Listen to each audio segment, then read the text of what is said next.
അല്ലാഹു സുബ്ഹാനഹു വ തആല ഇപ്പം നബി സല്ലല്ലാഹു അലൈഹി വസല്ലമ തങ്ങളുടെ വിഷയത്തിൽ കളവാക്കുന്നവരെ കുറിച്ചാണ് ഈ പറയുന്നത്. അല്ലാഹു സുബ്ഹാനഹു വ തആല ഇവിടെ അല്പം ഒരു ആക്ഷേപത്തിൻ്റെ സ്വരത്തിൽ ഒരു ചോദ്യം ഉന്നയിക്കുകയാണ്.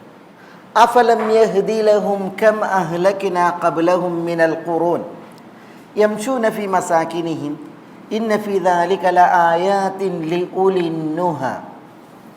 ഇവിടെ ഫലം യഹ്ദി, ഇതൊക്കെയാണ് അഫലം യഹ്ദി, പിന്നെ ല, പിന്നെ ഹും, ഒക്കെ ഓരോ ആശയത്തിനുള്ള പദങ്ങളാണ്. നമ്മളത് മൊത്തത്തിൽ പറയാം. അഫലം യഹ്ദി ലഹും കം അഹ്ലക്നാ ഖബ്ലഹും മിനൽ ഖുറൂൻ. ഇവിടെ കം അഹ്ലക്ന, നാം നശിപ്പിച്ചു, കം അഹ്ലക്ന, എത്രമാത്രം നാം നശിപ്പിച്ചു. ഈ കം എന്നുള്ളത് കം ഖബരിയ എന്നാ പറയാം. കം ഇസ്തിഫാമിയല്ല. ഇപ്പം നമ്മളൊരു ബക്കാലി ചെന്നിട്ട് സാധനം മേടിച്ചിട്ടുണ്ടെങ്കിൽ പറയും കം എന്നാ, അതെന്താ ഇസ്തിഫാമിയാണ്. ഇത് എത്രയാണ് എന്ന്, കം റിയാലിനെ പറ്റില്ല, എത്ര റിയാൽ, അത് ചോദ്യത്തിന് വേണ്ടിയിട്ടാണ്.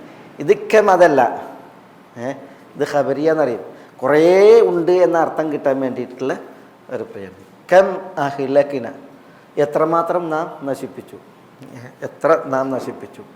അതൊരു ചോദ്യമല്ല, എത്ര നാം നശിപ്പിച്ചു. ഖബ്ലഹും, അവർക്ക് മുമ്പ്, മിനൽ ഖുറൂൻ, കർണുകളെ. ഖുറൂൻ എന്ന് പറഞ്ഞിട്ടുണ്ടെങ്കിൽ കർണ്, തലമുറകൾ. മിനൽ ഖുറൂൻ, കർണുകളിൽ, തലമുറകളിൽ എത്ര അവർക്ക് മുമ്പ് നാം നശിപ്പിച്ചിട്ടുണ്ട്. അത് അല്ലാഹു സുബ്ഹാനഹു വ തആല ഒരു ചോദ്യം ചോദിക്കാണ്. ഈ കം അഹ്ലക്നാ ഖബ്ലഹും മിനൽ ഖുറൂൻ, ഈ കർണ്, ഖുറൂൻ എന്ന് പറയുന്നത് തലമുറക്കാണ്. ഈ തലമുറ എന്ന് പറയുന്നത് എന്താണ്?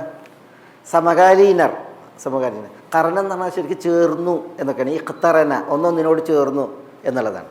ഇപ്പോൾ സമകാലീനരാകുമ്പോൾ എന്താണ്, ഒരു വിഭാഗം ആൾക്കൂട്ടം അന്യോന്യം ചേർന്ന് സമകാലീനരായിട്ട് ജീവിച്ച കാലം അല്ലേ, ഒരു കാലഘട്ടം അവരെന്ത് ചെയ്യണം, ഒന്നിച്ച് ജീവിക്കുന്ന അവസ്ഥയാണ്. അതുകൊണ്ടാണ് അവർക്ക് കർൺ എന്ന് പറയുന്നത്. ഏതായാലും ഖുറൂൻ, തലമുറകൾ, അവർക്ക് മുമ്പ് എത്ര അവരെ ഞാൻ നശിപ്പിച്ചിട്ടുണ്ട് എന്ന കാര്യം അഫലം യഹ്ദി ലഹും, അവർക്ക് യഹ്ദി എന്ന് പറഞ്ഞെങ്കിൽ മാർഗമാകുന്നില്ലേ, തെളിവാകുന്നില്ലേ എന്നുള്ളതാണ് അല്ലാഹു സുബ്ഹാനഹു വ തആല ചോദിക്കുന്നത്. അഫലം യഹ്ദി ലഹും, ലഹും എന്ന് പറഞ്ഞാൽ അവർക്ക്, അവർക്ക് എന്നിട്ടുണ്ടെങ്കിൽ റസൂലുള്ളാഹിനെ കളവാക്കുന്ന ഈ ആളുകൾക്ക്, അവർക്ക് തെളിവാകുന്നില്ല. യഹ്ദി, ഹദ യഹ്ദി, യഹ്ദി എന്നാണ്, ലം എന്നുകൊണ്ടാണ് യാ പോയത്. ഇവിടെ ലം യഹ്ദി ലഹും, അവർക്ക് തെളിവായിട്ടില്ല. അതിന് മുമ്പിൽ ആ വന്നു, അലം യഹ്ദി ലഹും, അവർക്ക് തെളിവായിട്ടില്ലേ എന്ന്. പിന്നെ ഒരു ഫാ ഉണ്ട് അതിൻ്റെ ഇടയിൽ. ആ ഫാൻ്റെ സ്ഥാനം ശരിക്കും ഈ ആൻ്റെ മുന്നിലാണ്. ഫ അലം യഹ്ദി ലഹും എന്നാണ്. പക്ഷേ എപ്പോഴും ഈ ഹംസത്തുൽ ഇസ്തിഫാം ഉണ്ടല്ലോ, ഇതിനെ ഒരു സെൻറ്റൻസിൻ്റെ ഫ്രണ്ടിൽ കൊണ്ടുവരണം എന്നുള്ളതാണ് അതിൻ്റെ നിയമം. സദാറത്ത് എന്നാണ് പറയാം.